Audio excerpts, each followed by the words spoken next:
Bonjour les amis, j'espère que vous allez bien. C'est toujours compliqué de voyager en ce moment physiquement, alors du coup on va se faire un petit voyage culinaire. Aujourd'hui ce sera la Thaïlande avec la recette du tigre qui pleure. Un nom quand même assez original et qui vient du fait que la recette serait tellement bonne qu'elle ferait pleurer un tigre. En Thaïlande on l'appelle Rua Sanghai, et désolé pour la prononciation. On va commencer par faire une marinade et vous trouverez la liste des ingrédients en descriptif de vidéo comme d'hab. Alors là pour la recette on va rester traditionnel, donc sur du bœuf, et moi j'ai choisi un morceau de faux filet d'environ 3 cm d'épaisseur. Vous pouvez réaliser cette recette avec d'autres types de viande, il n'y a aucun souci, de même que vous pouvez faire ça avec un barbecue, pas de problème. Il va donc nous falloir 2 cuillères à café de sauce de soja noire light, 1 cuillère à soupe de sauce d'huître, du poivre noir moulu mais ça reste optionnel, une demi-cuillère à soupe d'huile d'arachide, 1 cuillère à soupe de sauce de poisson, et une demi-cuillère à soupe de sucre de coco ou de palme. Mettez votre viande dans un récipient et puis on y va pour le mix. Alors je commence par diluer le sucre de coco avec la fish sauce, donc je mélange un petit peu et ensuite je l'incorpore.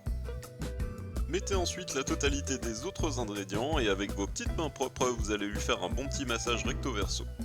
On couvre ensuite notre récipient et on le place au frais pendant minimum 1 heure, mais une nuit c'est encore meilleur.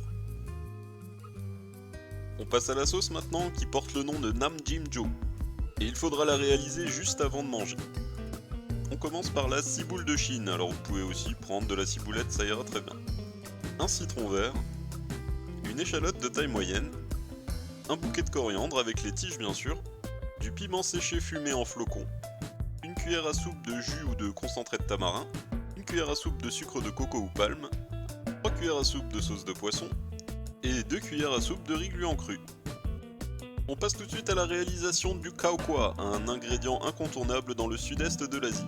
Mettez vos 2 cuillères à soupe de riz gluant dans une poêle sans aucune matière grasse et on va venir le faire griller. Laissez sur feu fort 2 à 3 minutes et remuez régulièrement, faites attention, vers la fin ça peut brûler très vite. Lorsque vous obtenez une couleur bien bronzée, un petit peu comme moi là, coupez le feu, c'est prêt, on passe à la suite. Placez le riz grillé dans un mortier, si vous n'en avez pas, vous pouvez utiliser un rouleau à pâtisserie et mettre le riz sur un linge et tapoter dessus, ça ira très bien. Donnez ensuite quelques coups de poc-poc jusqu'à le réduire en farine, alors moi je préfère quand c'est encore un petit peu dégranulé, c'est vous qui choisissez. On continue, atelier découpe, je commence avec la ciboule de Chine et je vais venir la découper en tout petits tronçons. Ensuite on émince finement notre échalote. La coriandre maintenant, on replie les tiges sur les feuilles pour faciliter le tout et on hache plus ou moins grossièrement. Ok, le mélange maintenant. Alors, dans un petit bol, placez tous les ingrédients liquides, puis pressez le jus du citron vert, et on mélange un bon coup. On incorpore ensuite le khao kwa, alors mettez les 3/4 et gardez le reste pour la présentation.